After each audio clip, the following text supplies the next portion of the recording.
Facebook and YouTube. You are joining me live if you are joining me live. And we'll be joined live also by those on LinkedIn in a moment. We have to wait for them because LinkedIn has some type of built-in delay, at least in my configuration. So you're with me in the green room.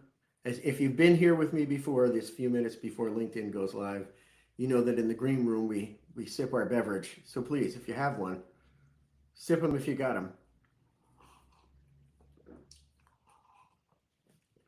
Just, oh, look at this, we went live. Okay, welcome everyone to Career Talk with Wes, live on LinkedIn and YouTube and Facebook simultaneously. Oh, sorry about that. That was a mistake. We had a technical difficulty. Welcome everyone. Sorry, I'm trying one last time. All three platforms. Welcome everyone to Career Talk with Live. Career This is the beauty of a live show. You get it all. All right, so one more take and we're going officially live. Welcome everyone to Career Talk with Wes, live on Facebook, LinkedIn, and YouTube, all at the same time, minus a few technical difficulties. I am live with you here today, 12 noon Eastern or just after. As I am every day. Every weekday, I do this show live, and it is a show about all things career. So I'm here to talk about all things career. What's so special about that? You might ask yourself, and I might say, yeah, good question. Well, here's what I think is special about it. One, I do career work with clients as a career coach and consultant every day. This is what I do.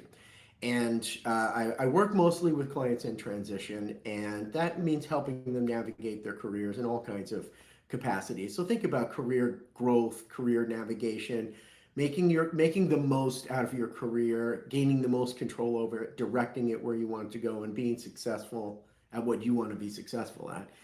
And how do I do that with clients? I base everything I'm doing on essentially a foundation of awareness, building awareness. What do I mean by that? I use this saying, awareness brings change, and you can't change what you can't see. And so generally speaking, when we're trying to accomplish whatever we're trying to accomplish in our careers, there's a certain amount of ability we have to view the chess pieces on the board that we have to use and play the game of chess best we can. Unfortunately, with human beings, there's a whole nother layer, and I'm not talking about 3D or 8D chess or anything like that, but I am saying as a human being, there are plenty of chess pieces that are unavailable to you in your conscious world. In other words, all of us have much that is going on beneath the surface of our conscious level of thinking, and that limits us. And in fact, one of the topic for today is going to be about those limits. And so I'll get to that in a second, but this is the kind of work that I do with clients. If you're thinking about a career coach for yourself, and this is the kind of work you think would benefit you, then I could be the right coach for you, and you could let me know if you want to work with me or get in touch with me, and I will set up a free consultation for you. But back to the premise, seeing all the chess pieces on the board, all the components, seeing the full game as best as possible. None of us can see everything going on in our subconscious that might be working for us and might be working against us. No one is capable of seeing those things all the time, but we are certainly capable of taking a closer look. And when we do that, we tend to clear the fog, or we tend to get some of the missing pieces that might be holding us back. And that's really, to get to the point, why would we care? It's that, so that we can play the game eyes wide open and be able to do the things we want to do in our career. So that's the general basis for the show. And so let me talk about the topic I have for today. A topic I have for today is really in this area, because with each show I'm talking about how this is the kind of work I do. Awareness brings change. I keep saying that, and I wonder if people are saying, huh? so so I just thought I'd talk a little bit more about that today in terms of what exactly do I mean when I say awareness brings change, and what kind of awareness? What might I be suggesting specifically a person might not be aware of? And I think I'm going to explain this by giving you a little bit of a description of what I'm talking about, but also possibly, appearing into anonymously some of the experiences I've had with clients. Um, and so here's one level we can look at this. One way that we can look at awareness, bringing change or making the difference for us to be able to make the changes we want to make. In many, many ways, we might find ourselves with and you've certainly probably heard this term, are limiting beliefs. Limiting beliefs. Beliefs that we have, our ideas of what is and what is possible and what isn't possible. As far as, this is our lens that we see life through. We may see our career. In fact, I'll argue we do see our careers, all of us. We all see our careers through a lens of what we think is possible, which is another way of saying what we believe is possible. What is actually possible is not necessarily equated to what we believe is possible. And while none of us have a crystal ball, can look in the future and actually say what's possible. Nobody actually knows that. But there are ways that if you're listening to yourself speak or listening to your thoughts about your beliefs, about your career and its possibilities and the possibilities for yourself, you will be able to detect, if you're listening closely, if you have limiting beliefs. Here's a very, very simple telltale sign of a limiting belief regarding your career. If something you would say about your career has two qualities to it simultaneously, one being it's something you in some way would consider or want to happen, right? You may not say, well, I definitely want to do that. I definitely want to be the CEO of my own company. You may not be to that point, but if you have even the inkling that you'd say to yourself, I would like to have my own company. If that's something across your mind, and then what immediately follows is these two words, I can't. And I can't, rather than I won't, two completely different terms. I can't and I won't are completely different terms. Well, I'll get to that in a second. But let's just focus on I can't, right? So hey, say I'm speaking with a client. I've spoken with many clients who have indicated that they possibly might be interested in being independent, owning your own business. And for some, that thought is met with an immediate, or I should say that notion, that presentation, me putting that on the table, is met with an immediate sort of rejection. I can't. That could never work, or some kind of immediate version of can't. Not interested, not possible, but more I can't. That's immediate red flag in a sense. Not that there's something wrong or not that there's something broken or anything like that, but more that there's maybe something limiting going on. That you're either words that come out of your mouth, which are here's the way, let me interrupt myself to say, here's the way, here are the things that we can monitor if we're trying to assess our own awareness level, assess our own condition to see if we have limiting beliefs. Here are two things we can monitor. Our words that come out of our mouths. Not our thoughts, but our words that actually come out of our mouths. This is why journaling is a great tool for building self-awareness, because you may write things that you wouldn't say out loud. It's very likely if you wrote what they call a stream of consciousness, if you wrote out whatever you thought and let it come out unfiltered and just wrote it and then read it, you might write things you would never say out loud. The second thing, besides the words that come out of your mouth, if you let them, is the thoughts that you have. Well, there are three then. Let me hold.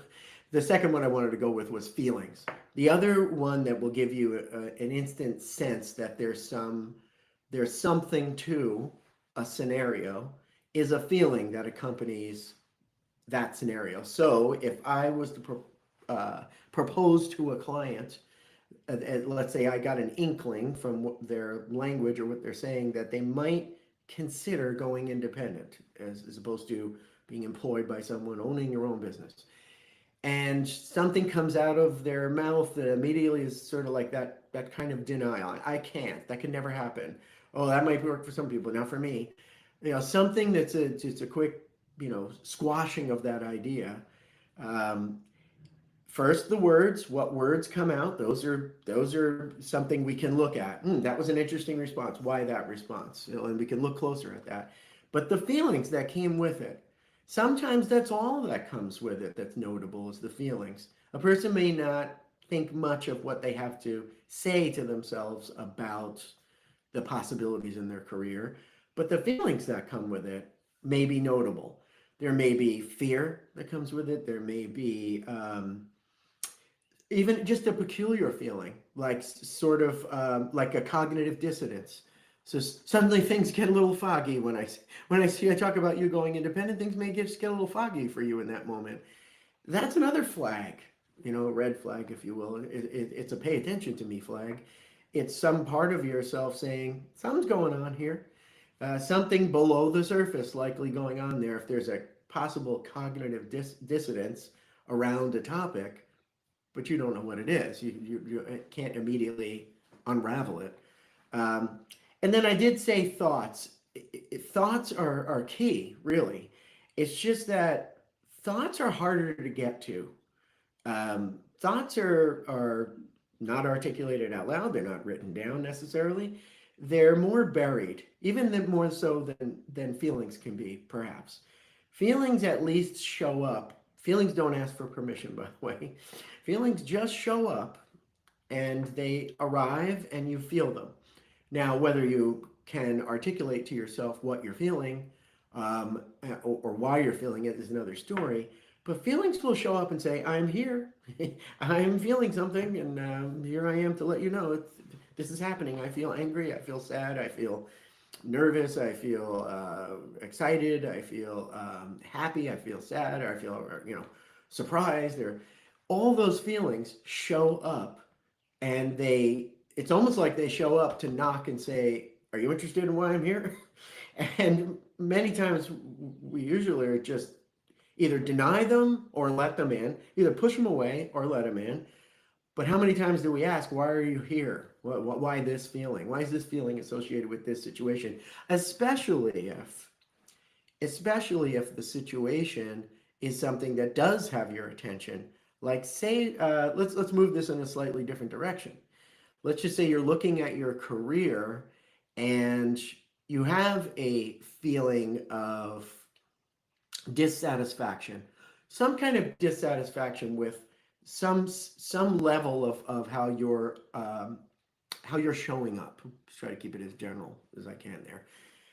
You have some level of dissatisfaction in the way that you're showing up. Maybe you are not thrilled with the things you hear yourself say, perhaps in a business meeting or in a one-on-one with your boss or in a one-on-one with your direct reports.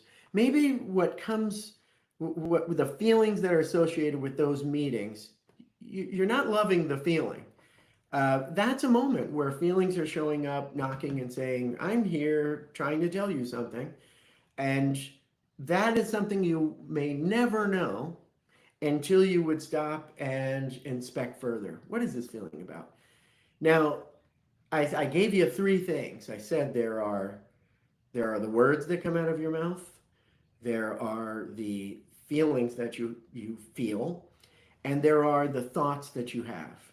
And they are all interrelated, and they can all be used as evidence that there's something possibly going on that you are aware of, perhaps, and some things that maybe you are not fully consciously aware of. By the way, because I'm creating this barrier between everything in your conscious level and everything in your subconscious level, uh, most of our thoughts are the awareness we have of our normal everyday thinking is the above the surface thoughts. The below the surface thoughts are the things we're not really aware of. So the interesting thing about words and feelings is they break that barrier on their own whenever they feel like it. They don't. If you've ever heard of the term a Freudian slip, essentially that's a word saying, I'm just going to come out and say the truth that what your subconscious is actually thinking, it's just going to come out.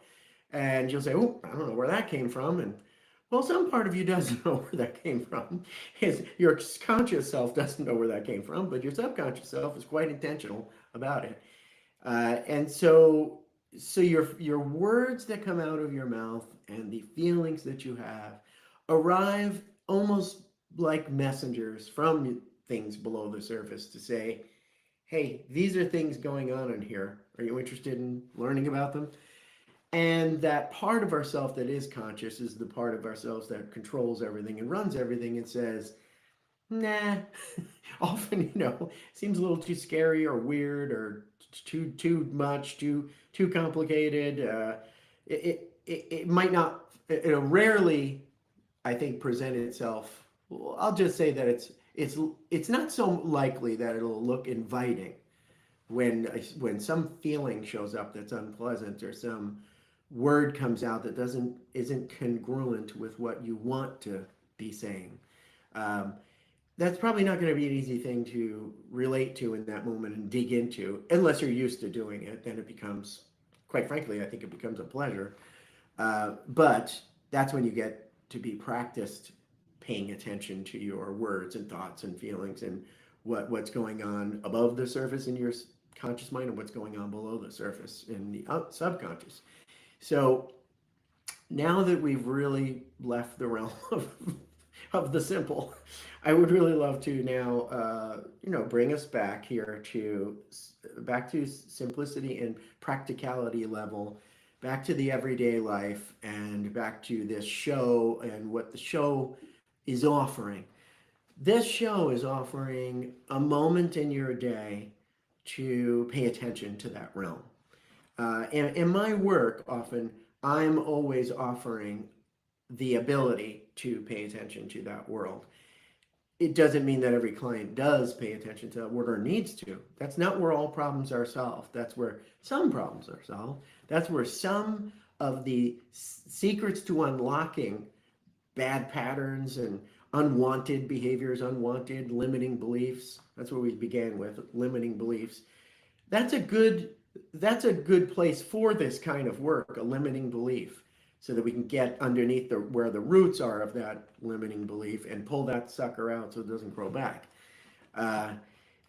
But most career work, which maybe is obvious, most of the work I do is not in that realm, but it's extremely critical that one is able and willing to go there when necessary.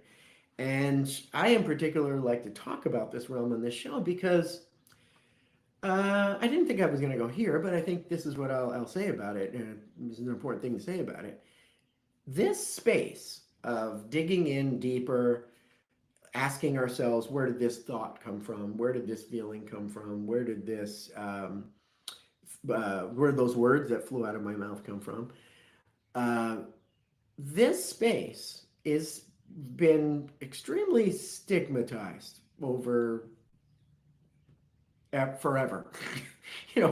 For forever. We're in an age now where taking care of your mental health is actually starting to sneak its way into our vernacular, and you go scroll through LinkedIn now, the business world, the social media business world, and you can actually see people discussing mental health. This is something that, I don't know, I think to myself, if I looked at that 15 years ago, I think it would be almost completely absent, if not completely.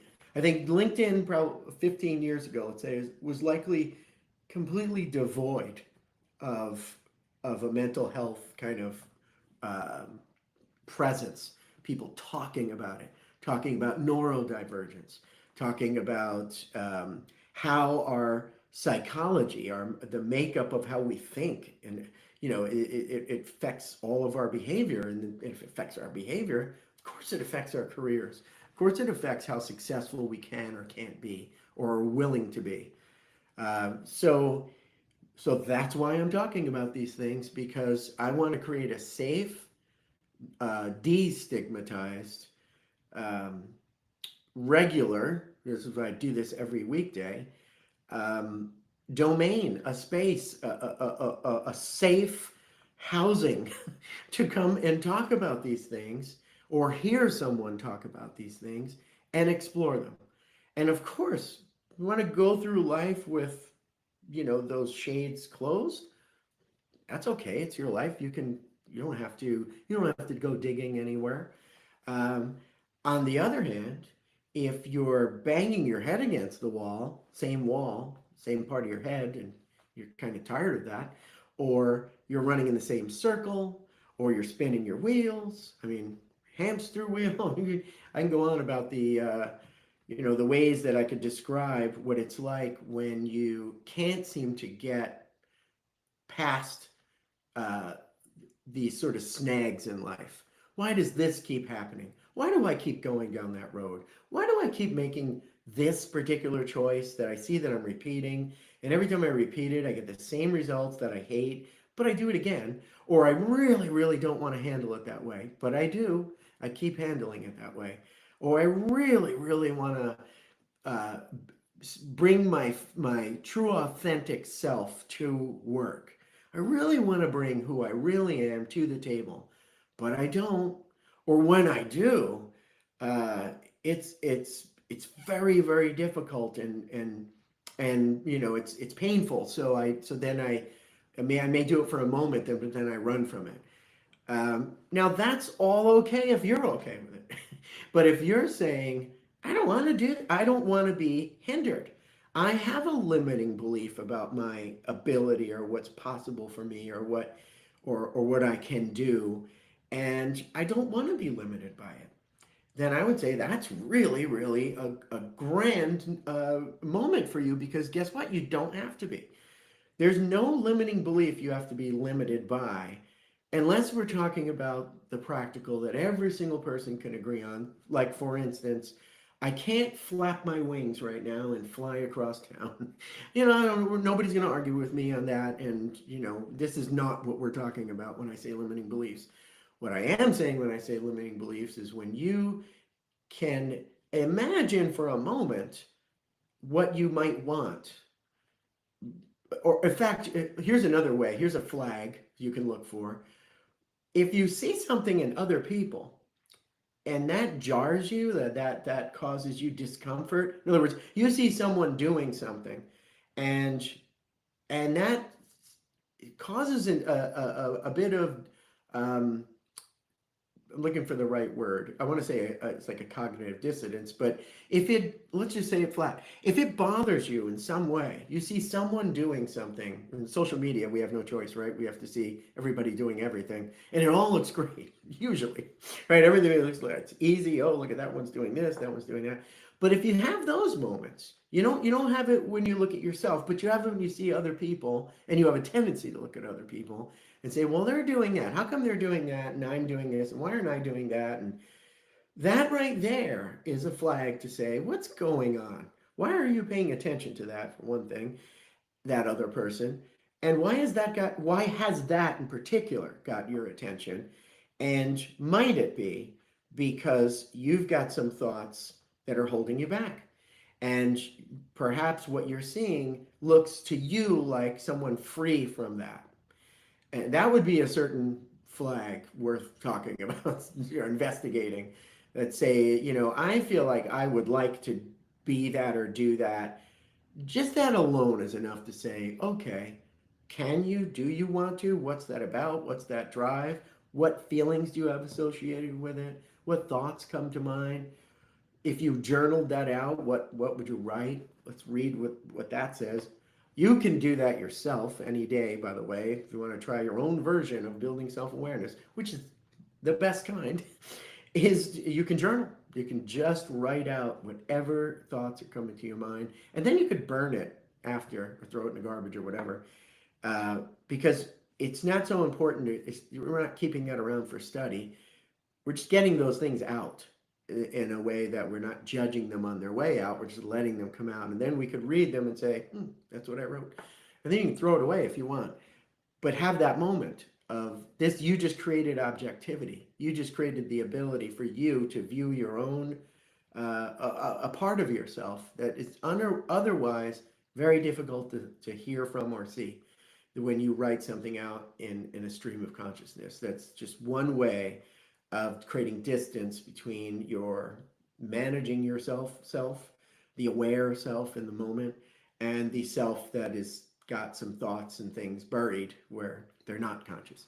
So that's certainly a heck of a lot farther than I plan to go, and not surprising for me because this is a subject that lights me up every time I talk about it, because it's it's crucial in my thinking. It's been crucial to me in my life.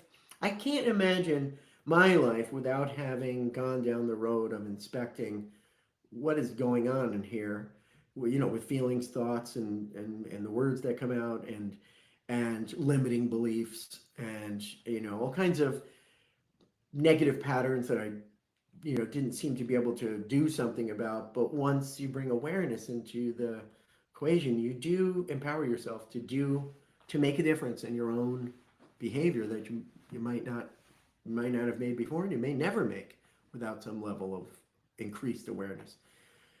I'll stop now. And so I'll say again, the show is Career Talk with Wes. I think if you've been listening for a couple minutes here, you know what it's about. But it's about all things career from the perspective of building awareness, because awareness brings change, and you can't change what you can't see. So I'm here every weekday. If you have any chat comments, comments, questions, thoughts, concerns, critique, ideas, please drop them in the chat, whether live or on demand, and I will address them. And I'll look forward to seeing you next time on the next episode. Bye.